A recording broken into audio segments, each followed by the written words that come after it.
Doctrinal and cultural influences. As we move deeper into our study, we turn now to a crucial question. How do religious doctrines and cultural norms influence the prevalence and perception of violence, particularly sexual violence? What we've seen so far is that sacred texts contain troubling accounts of violence, but also liberating possibilities. Institutions can either protect or betray. But just as important is the way religion interacts with culture, how doctrines shape everyday life, and how cultural values filter the meaning of faith. Religion and the normalization of violence.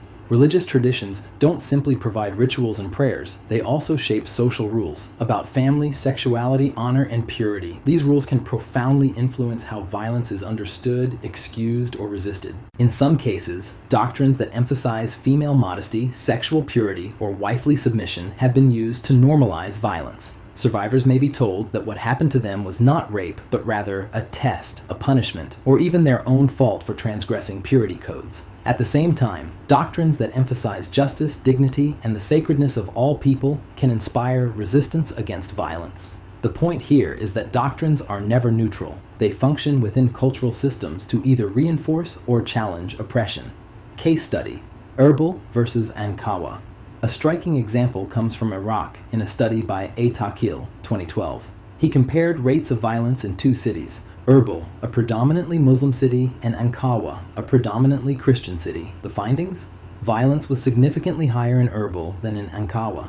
Now, this doesn't mean one religion is inherently more violent. Instead, it reflects the way doctrines interact with cultural expectations. In Erbil, cultural practices tied to patriarchal interpretations of Islam reinforced strict gender roles, honor codes, and control over women's bodies. In Ankawa, while patriarchal values were still present, Christian communities exhibited lower rates of reported violence. This tells us that doctrine does not operate in a vacuum. It is always filtered through cultural systems of honor, shame, and power. Honor, chastity, and violence. Another powerful influence is the idea of honor. Research by Christensen 2021 found that in many religious cultures, chastity and purity are tied not only to women's personal morality, but to the honor of their families and communities. If a woman is perceived to transgress, whether through premarital sex, extramarital relations, or even being a victim of rape, the entire family's reputation is seen as damaged. This dynamic has deadly consequences. In some contexts, mothers themselves become enforcers of chastity, pressuring daughters into compliance, silence, or even forced marriages. Here, we see how patriarchal systems reproduce themselves not only through men, but also through women who internalize and enforce these cultural codes. At the extreme, this can lead to honor killings, where women are murdered by family members to restore family reputation. Loza 2022 documents how such killings are not random acts of violence, but highly structured practices rooted in patriarchal religious cultural codes. They represent a fusion of theology and social control, intersection of race, religion, and inequality. Doctrines also intersect with race and socioeconomic status. Evans and Park, 2022, show that in many contexts, religion and race combine to reinforce systemic inequalities. For example, minority religious communities often face discrimination, and within those communities, women can be doubly marginalized by both their religious leaders and the broader society. This intersectionality matters because survivors of violence may find themselves trapped not only by religious doctrines, but also by economic dependence, racial stereotypes, or political exclusion. Doctrines in everyday life.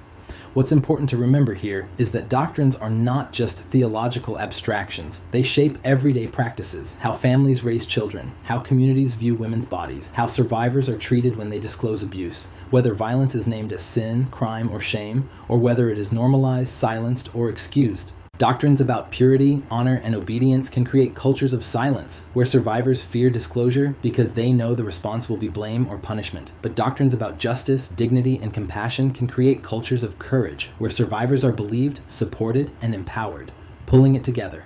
So, what do we learn about doctrinal and cultural influences? Doctrines shape norms. Teachings about purity, honor, and obedience can normalize violence, while teachings about justice and dignity can resist it. Culture mediates doctrine. The same religious tradition can look very different in different cultural settings, as the case of Erbil and Ankawa demonstrates. Honor and chastity codes perpetuate violence. When women's worth is tied to family honor, survivors are silenced and even killed in the name of purity. Intersectionality matters. Race, religion, and class intersect to create unique vulnerabilities for certain groups of women.